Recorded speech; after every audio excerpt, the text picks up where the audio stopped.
Hello YouTube, my name is Ojs and welcome back to the What If series. Last episode we did what if every Pokemon generation got the Generation 1 treatment in Smash, and today we're going to be doing a what if scenario about what if every Pokemon generation got the Generation 1 treatment in Pokken Tournament DX.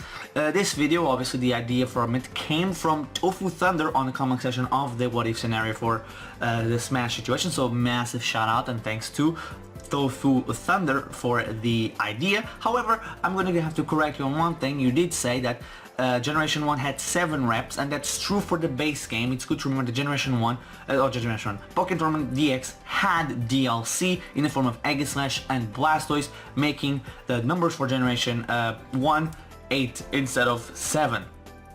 And so yeah, before we start off this video, once again I must remind everybody that right now we're at 200 or 213 subscribers. It doesn't tell me right now, but we're at 213 subscribers, and if we reach 250, or when we reach 250, there'll be another giveaway. This time I believe, and again, card is subject to change. Right now the idea for the 250 giveaway will be a the 1 year subscription for the Nintendo online service. So yeah, but that's when we reach 230 or 250. We are at 213 I believe, so we're still a ways to go. So let's start off this video by mentioning how many Pokemon Generation 1 had, and if there's any patterns to be seen. And although they had 8 Pokemon, there really isn't a pattern, or there is a pattern, but the pattern is broken by another generation. Generation 1 has 8 Pokemon. It has Pikachu and Pikachu Libre, so Pikachu takes 2 forms. Same thing with Mewtwo having Mewtwo and Dark Mewtwo taking 2 forms, so half of the Pokemon are basically 1. Then it's Gengar, Machamp, Charizard and Blastoise. So if we break it down, it's 2 Pokemon with 2 forms each, so 4. Then you have the 2 starters and technically speaking 2 mascots, making it 8. However, Generation 4 also has 6 Pokemon in Darkrai, Lucario, Croagunk, Empoleon, Weavile and Garchomp.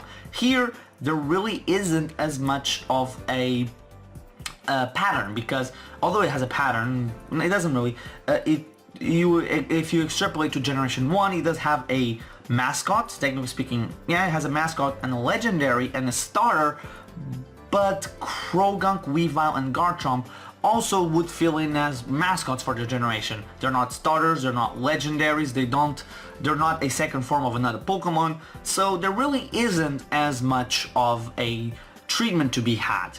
However, I still decided to make the list, and this time instead of being like, oh, like Pokemon or Smash Bros, you have a certain lineup, like there's a pattern that every generation followed, or generation had a pattern where every generation kind of could follow because it fits. Like Generation 1 in Smash Bros has 2 mascots, the 3 starters, or a version of each of the starters, a form of the starter lineup, and a legendary Pokemon.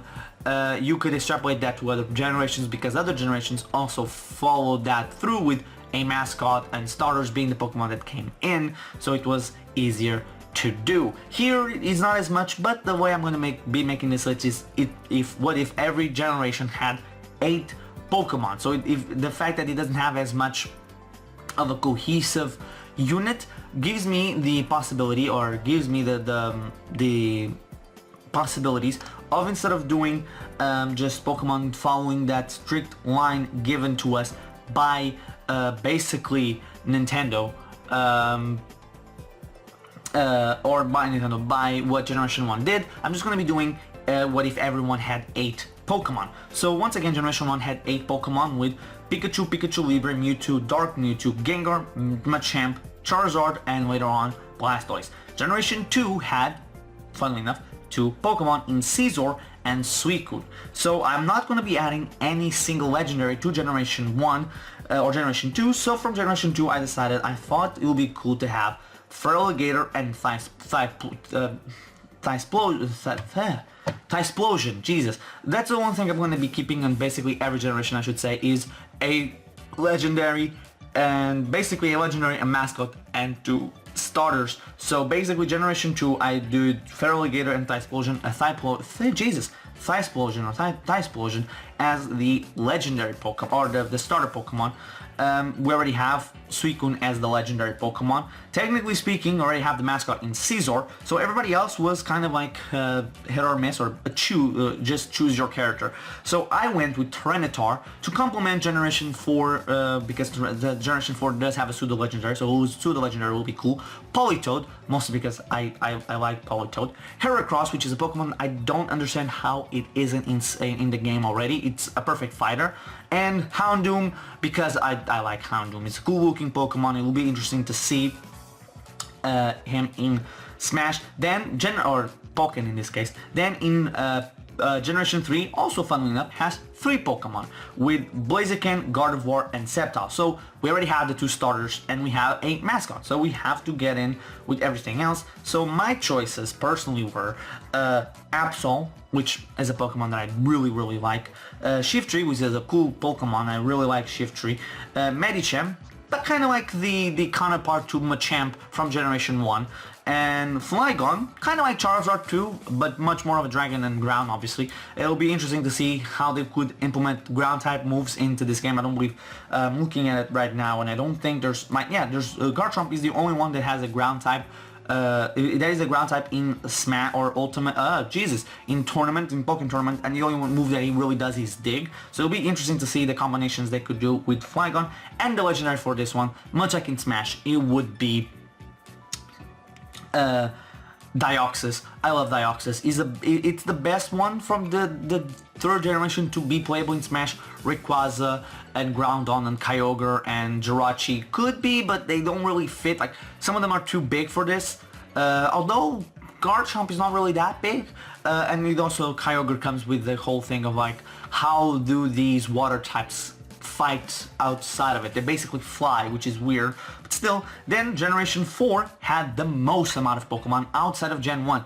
Actually, without DLC, Generation 4 is only 1 Pokemon behind Generation 1, and it has the following Pokemon: Darkrai, Lucario, Croagunk, Empoleon, Weavile, and Garchomp. So it already has the mascot, already has the starter, one of the starters, it has the legendary. So I just had to choose 2 Pokemon that I liked, that I wanted to. So the first one is one that I don't, both of them actually, I don't get how they're not in Smash. Infernape, and why did I say Smash? Pokken. Infernape, because I love Infernape, he's a cool looking Pokemon. He's awesome, I like him. He could be really cool in this. It will be interesting to see, because he's much more of a, it could make him very much more of a, how can I put, capoeira type style, like very movement, fast, using most of his feet too as well. Would be interesting to see. Kind of they do that thing already with the capoeira with Blaziken, and there's somebody in Tekken that also fights like that, I think.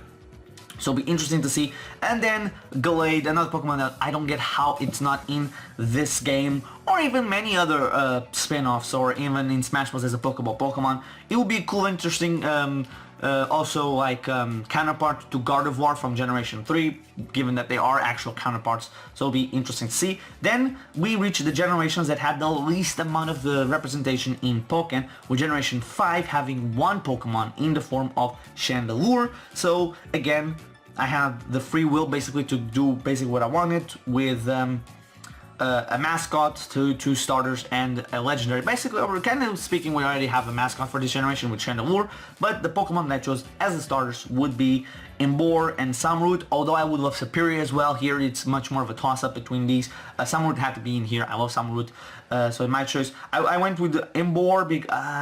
It basically was a coin flip between Emboar and Superior. My first idea was, well, I have 7 spots to fill. Let me just put the 3 starters and the legendary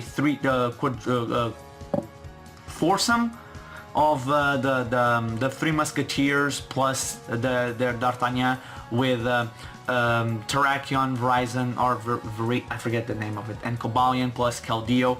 That would have been it. But I decided to diversify a little bit more. Than mascot, like Smash Bros. It would have been Zoroark. I feel Zoroark got the really crappy end of the deal, having been released in Generation 5. He was basically the mascot for that generation, had the movie, was even an event. Pokemon in Black and White had the whole thing about you get the 3 legendaries from the Wi-Fi event, and then when you have all 3, I think you needed all 3, you can go and fight this Zoroark, special Zoroark, in one area of I forget, was I like round 10? It was like, I think after the desert. Was it after the desert? I don't remember exactly where it was, but it was in the Unova region. It was a special event that you could do in game. Then 3 other Pokemon that I chose that I found it cool, would be cool to see, would have been Excadrill, Darmanitan, and Crocodile. I already said Crocodile for Smash because I really like him, and it would fit here. The other 2 are also would be really cool to see here in Smash, oh not Smash, in Pokken, how they would vary their moveset around and how they would work. Darmanitan has a second form that is Psychic. Maybe they could utilize that in some way. Maybe not just as the transforming, like the super, but it would be cool to see. Then Generation 6 had 2 Pokemon, one being DLC that was Aegislash, and the other one that came in the base game that was Braixen. So here is the first generation where I put 3 starters, or all 3 basically starters, which was Chestnut and Greninja to complement Braixen, mostly because I kind of went with it because like I like Greninja and Chestnut also made sense, and I didn't want to like just leave a second form of a starter to stop the full form of other starters to being in, so I went with both. So a little cut there, I don't know when exactly. I think I just talked about Greninja and Chestnut being in. So afterwards I went with Pangoro because cool looking Pokemon, I like him. Hawlucha, another Pokemon that I don't get how it's not in this game already. Noivern, I like it. It will be interesting. It will be kind of like a Charizard, but without hands, just wings. It's a Wyvern, which will be interesting. We already have dragons, but Wyvern will be cool. And the legendary will be Hoopa, which will be interesting. It could be like the little imp. There are other Pokemon from that generation I feel like could have been the legendary, but Hoopa fitted better. I feel like the super could be Unbound, which would be interesting. Then for Generation 7 came out around the time of this game of Pokken Tournament, and then DX came around with Generation 7 still very much early, on its early days, so you only had Decidueye. So to complement Decidueye, I went with Incineroar, the other starter, makes sense. Tapu Koko as the legendary. I've already said that I feel like is the legendary of that game, basically. Sure, you have others that are really cool and all, but he is the legendary of that game. He's the one that interacts with you early on. He's the one that you actually see fight the Ultra Beasts while the box art. He's the legendary outside of the box art legendaries, where he's kind of the mascot of it. Then Crabrawler, Pokemon that I really enjoyed. I could have gone with his evolution form, but I feel like it could be like interesting, like Krogan being in. I feel like he's going to be much more remembered by people because he has a very specific way to evolve. So I don't think a lot of people will see Crabominable, or I think that's how you pronounce it, or how it's called. So I feel like this would be the way people will remember it. So I enjoyed it. I chose it over it. Then Lycanroc, which obviously it was going to be it. He's basically another one of the mascots of this generation. In this case, I don't know which form I would go to. I probably still go with Dawn, like I went with Smash Bros. Beware, it's a Pokemon that's really cool. A fighting type makes sense, kinda, and it's a Pokemon that already was kind of like, there was a little bit of time period that he was rumored to be playable in Ultimate, or one that the alleged rumors and leaks that came out had him, and people believed it because, I don't know, because they believe everything they read on the internet. Then Golisopod, interesting. We don't have many bug-type Pokemon in this list, and even in the games, outside of Heracross, unless I'm misremembering the typing of somebody, or I'm afraid, oh, Genesect, huh, dumbass. Did I say Genesect for Generation 5? I don't think I did say Genesect. I keep forgetting one Pokemon. Genesect would be for Generation 5, and I didn't say as the legendary. Really cool Pokemon. Golisopod would be interesting. I don't know how they would implement his ability of withdrawing after like having half damage, but hey. And finally, Sylvanny would be the final Pokemon, maybe to counterpart the fact that Type No would go to Smash and this would go to Pokken. So I think that would be a really interesting one, and I think Sylvanny or Type No, both of them could be it. And also a lot of the Pokemon I also chose were on 4 feet, which would be interesting to see as well. We don't have too many, either here or Smash Brothers. But yeah, that'll be it for this video. So thank you guys so much for watching. Leave in the comments, who do you think would be a part of every single one of these well, every 6th generation in here would, if they had 8 basically. Not everybody, not Generation 1 and Generation 4 is kind of what ruined the pattern. If Generation 4 had less Pokemon or had Pokemon that fit more of the criteria that was going with, or Generation 1's criteria, would be interesting. But that'll be about it. I'm planning other what if scenarios. One of them I'm planning is what if Zelda had more characters in Smash, like playable and assist trophies and boss characters, like from each one of the games, not just one game, but like each one of the games. What if every Zelda game had one representation or one type of thing in it as assist trophy, item, or whatever.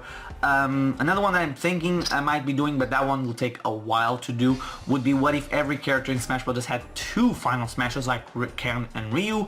But anyway, tell me in the comment section what you think of the characters that I chose and which characters you would do. And also I'm open to the to see some more what if scenarios ideas.